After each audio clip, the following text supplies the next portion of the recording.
All right. Good morning. Good afternoon, everyone. Professor Barry here. We are kind of diving in this week. We are getting into um, sociological theories and their application to popular culture. There's a lot of different theories. I mean, there's three main branches of theory in sociology: functionalism, conflict theory, interactionism. But there's a lot of tributaries among those. But as kind of an intro class and kind of getting things going, we're going to stay at these three main theories. And this week, the articles are addressing functionalism and conflict theory, and I apply or provide some information on interactionism. So I encourage you to have the assignment sheet next to you as you kind of watch this lecture video. Take notes as you go along. The article for this week, as I'll mention at the end, goes along with functionalism and conflict theory. So I'm adding to it, supporting it, providing some language behind it. So you have both the article and this video lecture to use to formulate your response to the assignment for the week, both the discussion board and the weekly assignment. Okay, so I don't know, just you want to use this as an example. Could use like a lot of different examples of like popular culture and like why we examine it, like what does it tell us? Like it's super fascinating area because culture is the expressions of humans and institutions. So we can study culture, it gives us insight into things that are going on in society itself. So I use this example of looking at Carhartt advertisement from back in the 1940s to today. And you just sort of get this really interesting thing going on where Carhartt, sort of the working man's and man specific working man's, wear, right? And it was if you look at advertisements, I think it's really fascinating too. Look at advertisements in general. If you go back and look at them from the 1930s, 40s, of any product, there's a lot of language, a lot of text, and it moves from at some point in time, say like 80s and 90s, we move further and further to the image, no text, or image, little text.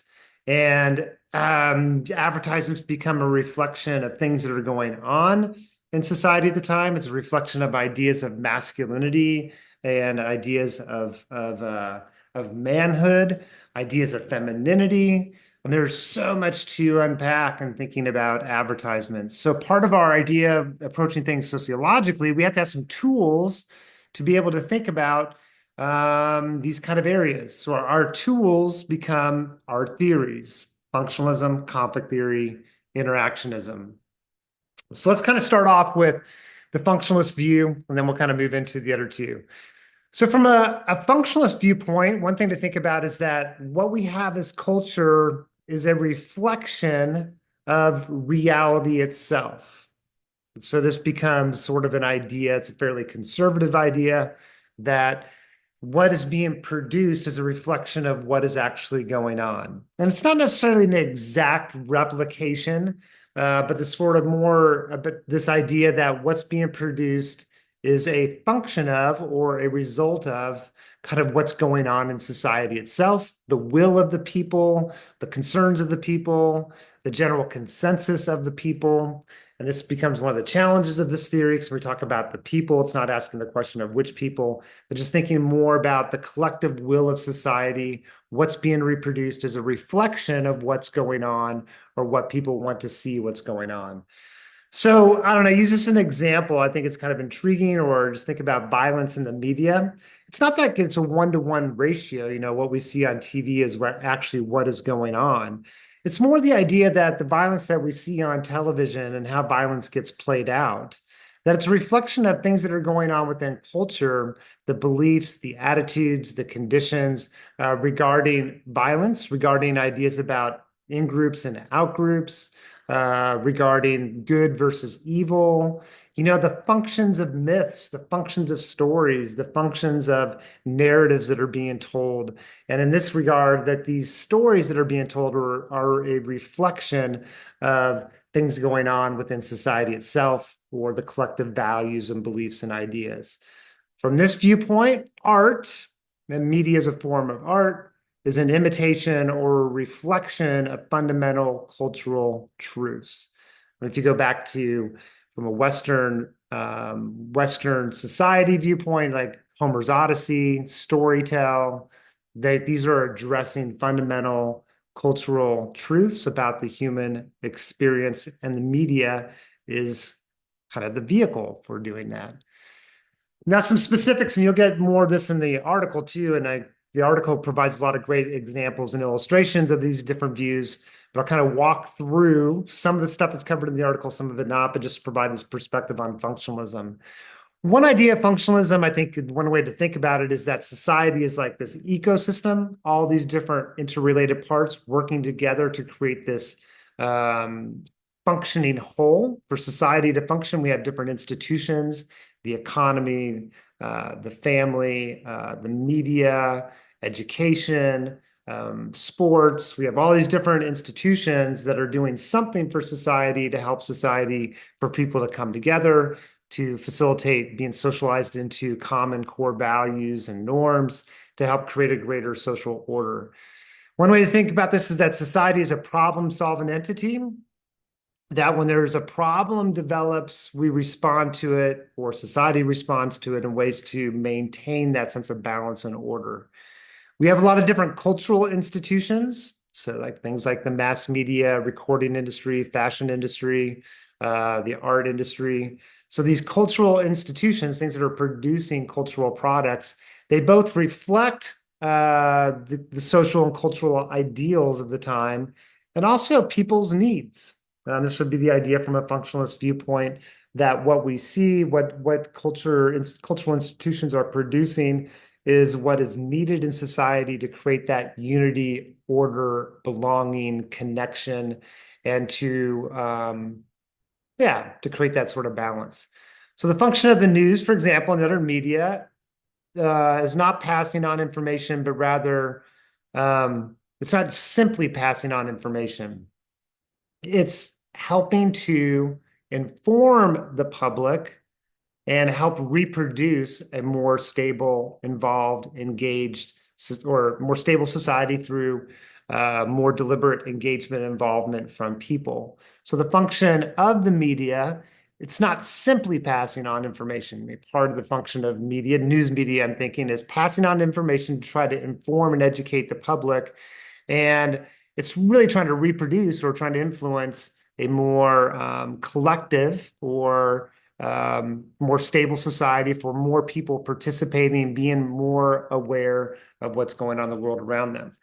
So now we kind of get into, that's the function of the news, is to, I'm not going to say it's not like there's zero passing on information, but rather this sort of idea, it's giving information, but also for the ultimate goal of producing a sense of community, belonging, a shared sense of understanding.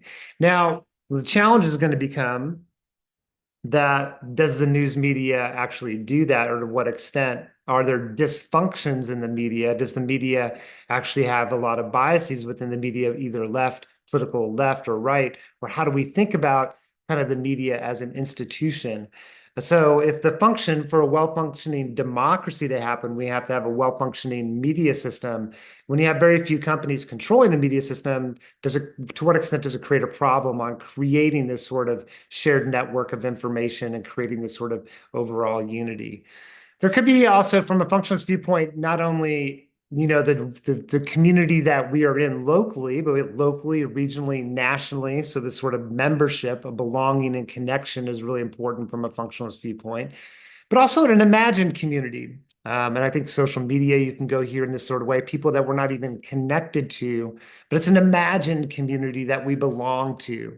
And that becomes important. I think, the sense of Durkheim, one of our theorists in functionalism, talks a lot about the value or the importance of integrating people into society. And one of the things that media does, in all of its forms, is encourages people to belong to an imagined community. We have a nation of 380 to 400 million people, and sometimes, like our community, it's hard to feel a sense of belonging in that sort of masses. So when we have membership to community, we have a sense of belonging and connection that becomes really important. Now, the limit of this theory, it doesn't address issues of production, like who's creating the media, what are the demographics, the race, the gender of individuals who are creating the media. To what degree does that influence kind of what is being produced? So it doesn't talk about, focus, or address very well the issue of how power gets played out. Conflict theory, different viewpoint, quite counter to the functionalist viewpoint. So one concept I think is really important from a conflict theory viewpoint is this idea of materialism, which is economic structure. And so, for example, like in an agrarian society, they emerged 7 to 10,000 years ago. People oftentimes think about the Fertile Crescent in Mesopotamia, like these rival of agricultural-based cities. We got a new economic system now, or a new way of organizing society. Fast forward to the 1800s, we get industrial capitalism. It's a new economic structure. We kind of go forward to the 1970s, 1980s. We talk about a post-industrial economy, like we have this information age economy. It's a new system. It's a new material structure. And from a conflict theory viewpoint, it's that material structure that shapes what is being produced and the conditions in society itself. So we get like, industrial capitalism. Now we get mass circulation of media networks. We're going to have issues if it's capital promoting profit over sometimes the collective needs. Then we get sort of a lot of power concentrated in certain hands in terms of news production. It's that system of capitalism of seeking profit that's generating or forming or shaping the way that news is put together and that news is produced. From a conflict theory perspective, this idea that awareness and consciousness is a social product, that we become aware based on interactions within our environment ourselves. The media is shaping that environment, so we could start thinking about the form of media as shaping our consciousness, and sometimes shaping our consciousness in ways that reflect the interest of those in power or the interest of the ruling class. Marx has this idea that gets into culture, this idea of the superstructure. We have the structure, which would be things like direct economy stuff, like the factory or institutions, economic institutions of the economy. And then we get into the superstructure, the structures that are producing ideologies or sharing beliefs and values and ideals. Like it's the superstructure that becomes important in a modern day capitalist system. Not only do you control the factory, but you control the bourgeoisie or the ruling class controls systems of production of thought.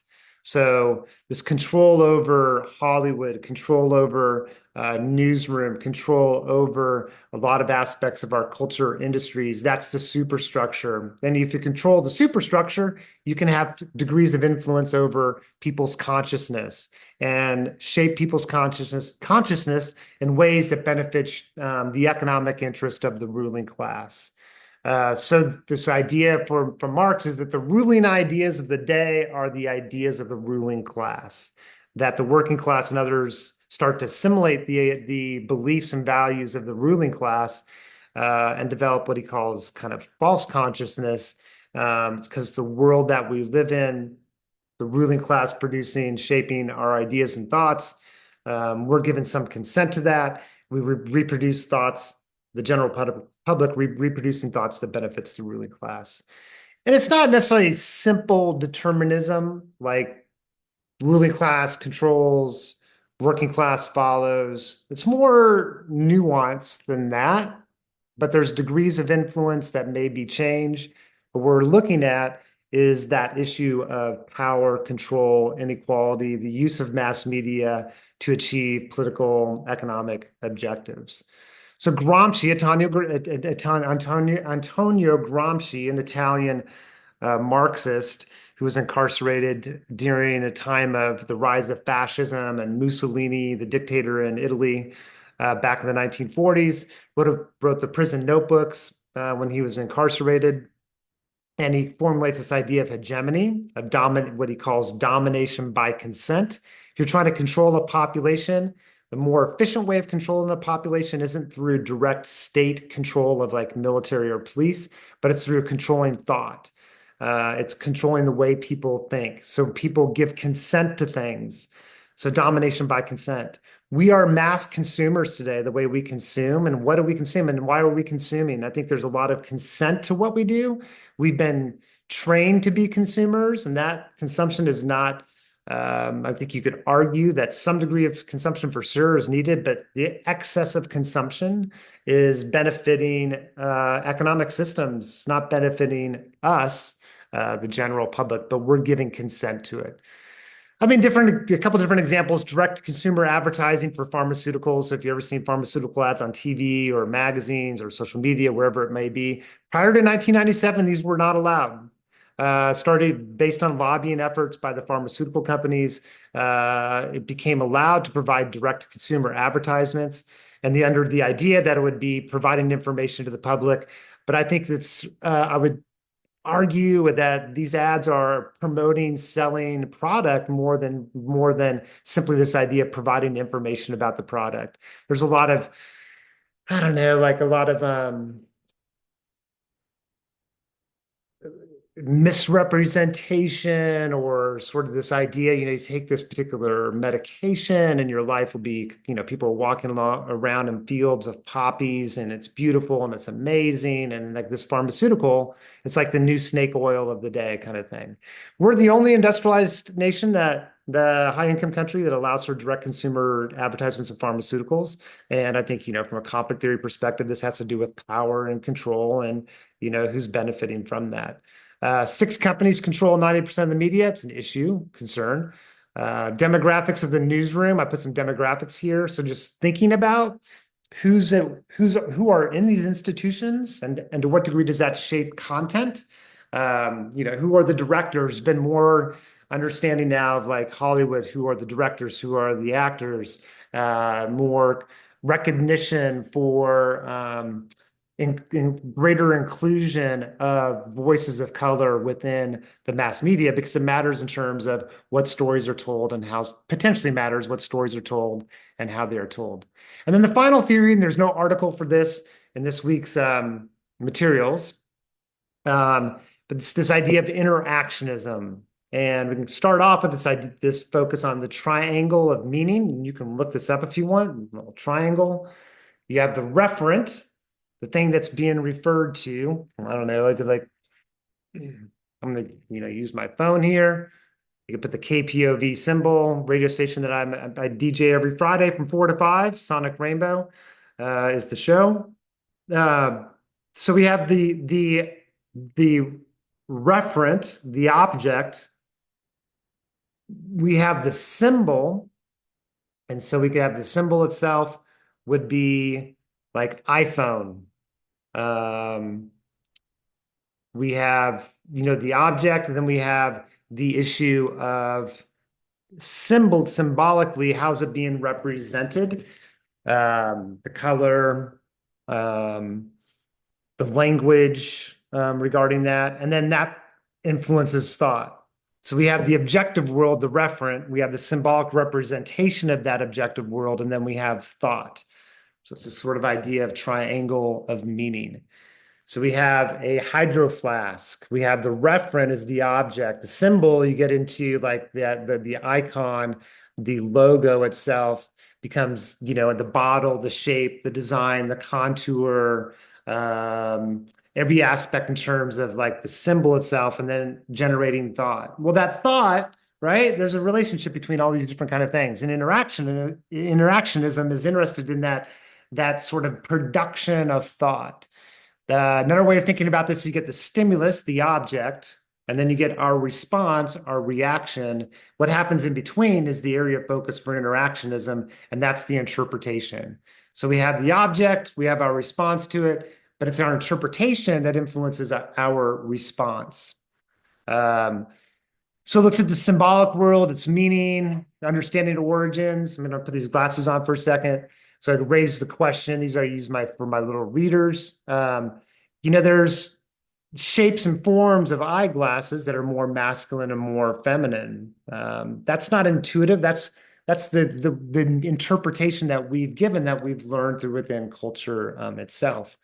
So it's an addressing interpretation level by human actors, looking for patterns of interpretation. So not necessarily like my interpretation of your interpretation, but more how do individuals of that particular age demographic or of that particular race or that particular class, how is interpretation shaped based on all these different social locations? It could be about individual actors, but oftentimes we're looking at patterns of interpretation. So looking at the influence of symbols also on our own identity, who we are, as well as that of others, and our perceptions of self and others. This gets us into media effect studies. And I think, the consideration here is that I remember reading many years ago in my undergraduate years, like, okay, this makes a lot of sense. And I was doing some looking into media, the connection between media and violence. Is there a correlation between the two? If people are exposed to violent behavior in the media, to what degree does it influence a person's behavior? And this one perspective, and I was like, oh yeah, this is, I think, to me, a great way of sort of thinking about it. Media is not, it's not a cause and effect thing. Somebody doesn't watch something and it causes something, but rather it's degrees of influence. And it's about the whole landscape. It's not about that particular show, but it's about living in this cultural soup that we have certain images and narratives and stories. And it's like this one thing that we're looking at, this one particular example. It's not about that example. It's about the whole collage and how that has some degree. To what degree becomes the question, and how, like, that's the issue. So we're going from the macro level, the institutions and structures, all the way to the micro level, perceptions and meaning. So I can kind of go to illustrations of theory. Think about our superheroes, past and present, from a functionalist viewpoint. We need our heroes. They reflect our values. They give us a sense of right and wrong. They're socializing us into norms and values. They give us hope. All these different things, right? And they change with time. I mean, who our superheroes are? Black Panther, new superhero. So representation of the black body within a superhero in a mass media format in Marvel. I mean, a major event reflecting our changing shift in values and ideas. I mean, more functionalist viewpoint.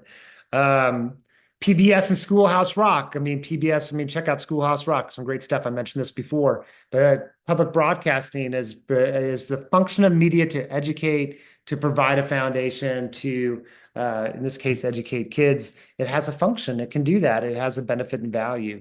We get a conflict theory perspective, and also this can be a little interactionism, that there's been a lot of research on media representations and storytelling about people in poverty that oftentimes reproducing this idea that people who are poor, it's their own fault why they're poor, and not examining the more structural causes or influences on poverty. Could get into music and cultural appropriation, whether rock and roll, Elvis Presley, Sam Phillips from Sun Records Studios in Memphis, Tennessee. These were, it's Sam Phillips said, find a white guy who can perform this black music or music coming from black culture, it could create a star. I mean, appropriation for some economic value and benefit. And that's kind of like, you talk about, it's an issue of power, its influence, and its influence. 1990s, if you're interested, you could probably look up Amy Binder, Binder, find the article on rap and hip hop and kind of public reaction in the 1990s, media as well as politicians. And this idea that she does this sort of a narrative analysis, media analysis of looking at media coverage and politicians discussing both rap and heavy metal in the 1980s. And her analysis is that there's a lot of racism that goes on in terms of media representation as well as politician responses to, or politicians and their responses to these music forms. That rap is a form that we need to protect ourselves from these individuals who are listening to rap music. So it's like a danger, a threat. And at heavy metal music, more consumed by white consumers, white middle class consumers, that we need to protect our kids from this form of music. This is the foundation for, Parents Music Resource Center, the Tipper sticker. Tipper Gore, Al Gore, vice president during Clinton administration, formed like the Parents Music Resource Center. There was a lot of focus on music and the harmful effects. But I think it's really interesting is that these forms of music, how we're interpreting them, more interactionist, and then also the issue of conflict theory in there.